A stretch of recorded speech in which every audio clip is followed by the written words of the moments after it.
Baik, pertama adalah memperbaiki niat. Itu di semua aktivitas, semua amal. Tidak hanya dalam berkehidupan rumah tangga. Sholat pun juga dengan niat, bisa terjamin sholatnya baik. Niatnya bermasalah, maka berkonsekuensi pada penunaian sholat dengan cara yang tidak baik. Haji, umrah, ibadah yang sangat istimewa. Tapi niat ada persoalan, maka bisa keluar dari nilai-nilai kemuliaan yang dimaksudkan. Karena itu Al-Imam Al-Bukhari ketika menuliskan kitab sahihnya, Sahih Al-Bukhari, ya, ada 97 topik di Sahih Al-Bukhari itu. Topik pertamanya itu kitab Badul Wahyi dibuka dengan bab niat. Innamal a'malu binniyat wa innamal likulli imrin ma nawa. Ya, faman kanat hijratuhu ila Allah wa rasulih fa hijratuhu ila Allah wa rasulih. Wa man kanat hijratuhu lidunya yusibuha aw imra'atin yankihuha fa hijratuhu ila ma hajara ilaihi. Nabi mengatakan bahwa semua pekerjaan itu akan nampak terukur dengan motivasi pertama. Nah, motivasi awal kita mengawali sesuatu itu dengan niat. Sama dengan Anda bekerja di BPK, itu niatnya apa? Ya, kalau orientasi niatnya hanya mendapatkan materi, kematangan materi, tarik lagi ke rumah tangga, ya bersatunya hanya untuk menghadirkan kematangan materi. Kita kompak supaya punya rumah yang bagus, kita kompak supaya punya kendaraan yang bagus, ya. Boleh-boleh saja, tidak terlarang. Tapi nanti cintanya, spektrumnya hanya berada di spektrum materi saja. Ketika kemudian ada yang tidak tercapai di situ, berpotensi ada masalah. Ya, berpotensi ada persoalan. Nah, maka dari itu, spektrum cintanya itu, kehidupan rumah tangganya mesti ditopang, kata Nabi SAW itu, diarahkan kepada siapa? Kepada yang paling kuasa untuk memberikan bimbingan, yaitu Allah.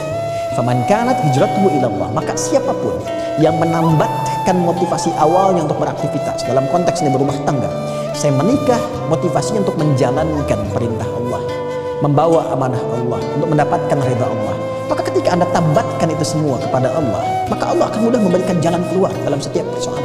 Ya, Anda motivasi bekerja, melakukan sesuatu misalnya, kemudian setelah itu ditambatkan pada kepentingan tertentu, tak tercapai, susah.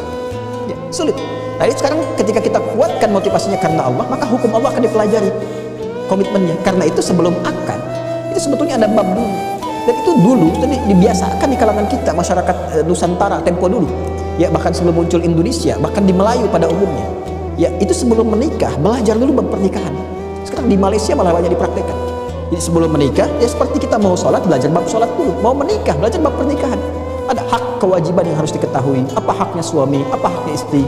Terus apa masalah-masalah klasik yang mungkin muncul di rumah tangga itu dijabarkan oleh Al-Quran. Ini kemungkinan ada masalah komunikasi, ini ada masalah dengan mertua, ini masalah dengan anak seperti ini. Ada kemungkinan orang ketiga, keempat, kelima, keenam dan seterusnya akan muncul mungkin seperti ini. Solusinya begini, ada semua bagian.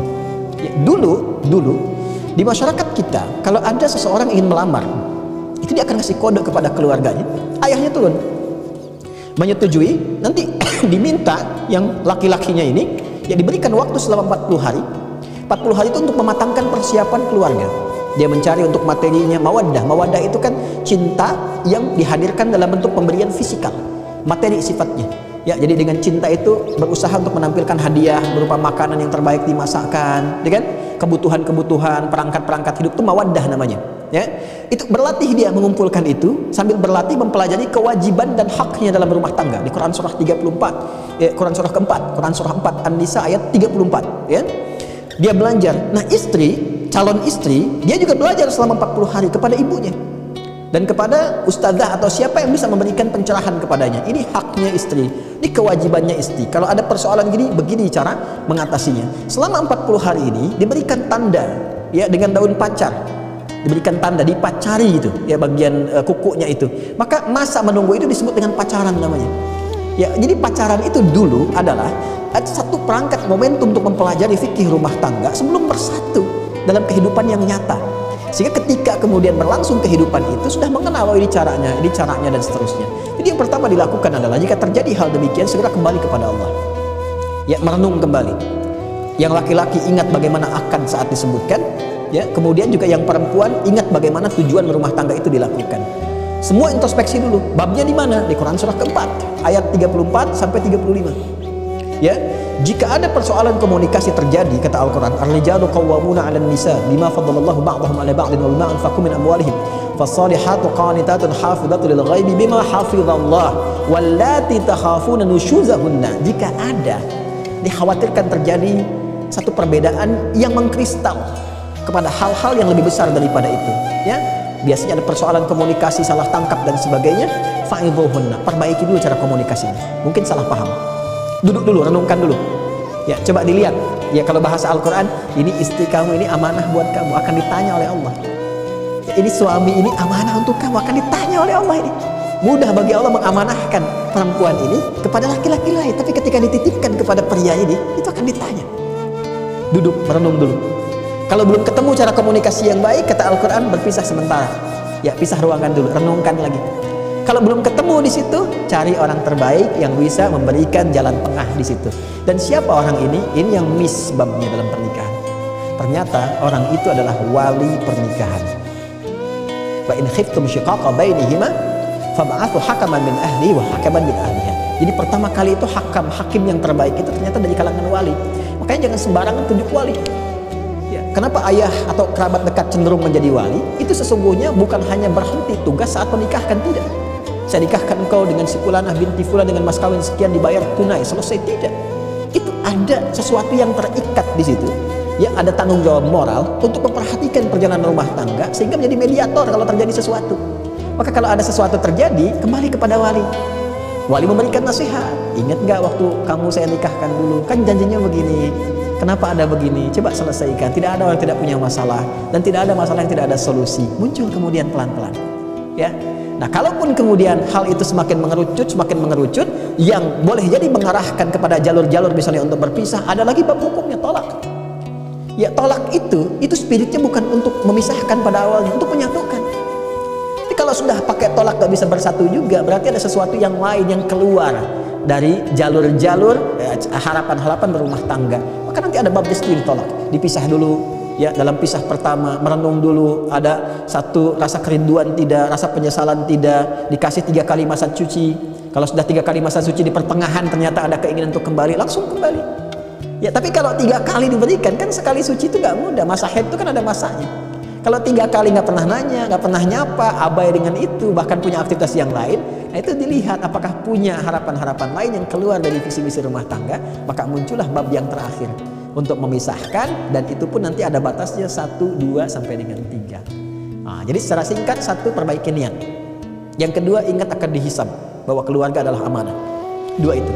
Ya, dan yang ketiga, ini yang paling penting. Pada akhirnya, rumah tangga adalah beramal soleh. Berumah tangga adalah bagian dari amal soleh. Maka pastikan semua apa yang dikerjakan soleh dan diridhoi oleh Allah Subhanahu wa Ta'ala. Seperti Anda sholat, seperti Anda puasa, Anda kan sholat gak mau batal. Baca Quran pengen benar. Seperti Anda baca Quran ingin benar, berumah tanggalah dengan benar. Seperti Anda sholat tidak mau batal, maka pertahankan dengan baik dan perbaiki kalau belum keliru. Ya, kalau belum benar, maka dengan itu insya Allah semuanya akan mudah mendapatkan ridha Allah Subhanahu wa Ta'ala. Terakhir, tutup semua persoalan rumah tangga di atas hamparan sejadah.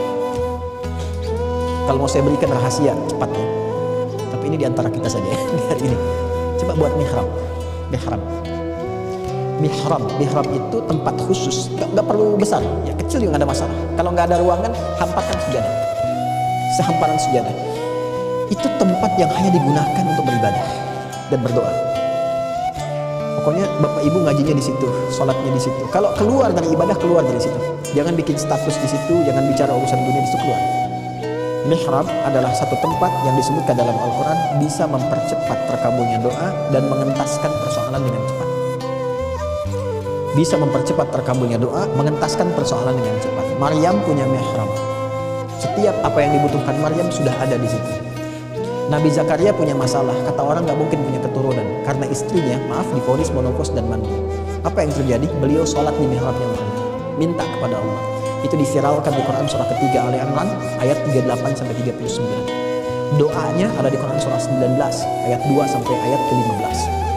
Saat dilakukan di mihrab itu meminta dengan benar, langsung dikabulkan oleh Allah Subhanahu wa Ta'ala. Jadi tundukkan hati kita, serahkan kepada Allah betapa banyak persoalan besar tuntas di atas hamparan sejadah, dan betapa juga didapati persoalan kecil semakin membesar karena hanya menampilkan ego sektoral semata. Allah Ta'ala